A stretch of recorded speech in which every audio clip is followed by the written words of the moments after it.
বন্ধুরা, আজব একটা মাজার আপনাদেরকে দেখাচ্ছি। এটা হচ্ছে বাঘের মাজার।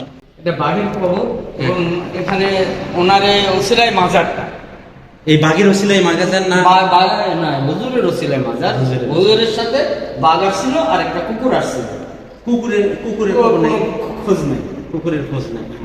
আচ্ছা, এখানে কি বাঘকে কবর দেওয়া হয়েছে? হ্যাঁ, বাঘের কবর। এটা কত সালে নাকি? এটা সালের কথা বলতে পারি।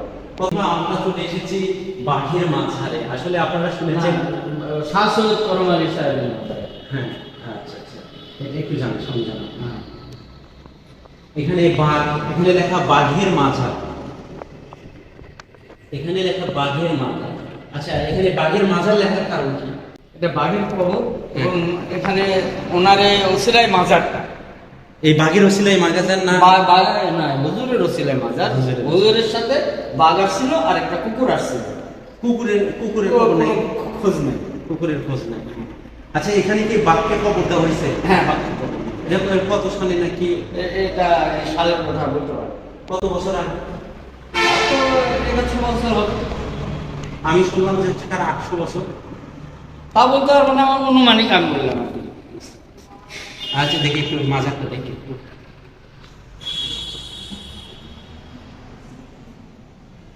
বন্ধুরা, আজব একটা মাজার আপনাদেরকে দেখাচ্ছি। এটা হচ্ছে বাঘের মাজার।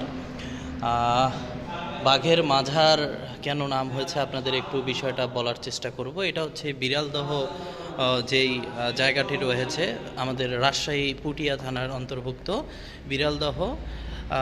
সেই মাজারে, বিরলদহ যে মাজারটি রয়েছে সেই মাজারের মধ্যে এখানে যার অছিলায় এই মাজারটি হয়েছিল তার সাথে এই বাঘটি এসেছিল। যখন এই বাঘটি মারা গিয়েছে তখন আসলে সেই বাঘটিকেও এখানে কবর দেওয়া হয়েছে। পরবর্তীতে সেই বাঘটিরও একটি মাজার কিন্তু এখানে তৈরি হয়েছে। এই সেই বাঘের মাজারটি আপনারা দেখতে পাচ্ছেন।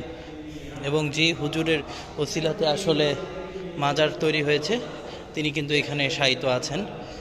এটা হুজুরের মাজার।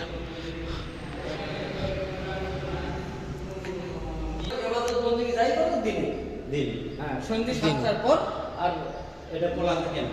না, খোলা থাকে কিন্তু মেয়ে মানুষ ওপেন, মানে নিয়ন্ত্রণে ঢুকতে পারে না না না।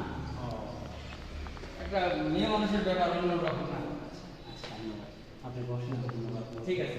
আমি একটু 2 মিনিট এখানে থাকি। হ্যাঁ হ্যাঁ, আপনারা ইবাদত করতে পারেন, করতে পারেন। বহুত মানুষ, বহুত দামি দামি প্রধানমন্ত্রী শুধু আসে এখানে। তাই না? হ্যাঁ, কোন প্রধানমন্ত্রী এসেছিল? এরশাদ সাহেব আসছিল। খালেদা জিয়া এই রাজশাহী পা দিলে এখানে আসবে, জিয়ারত করবে। শেখ হাসিনা আসে না? না শেখ হাসিনা আসে না, উনি কি দোয়া দরুদ নেয় না নাকি? আল্লাহ জানে।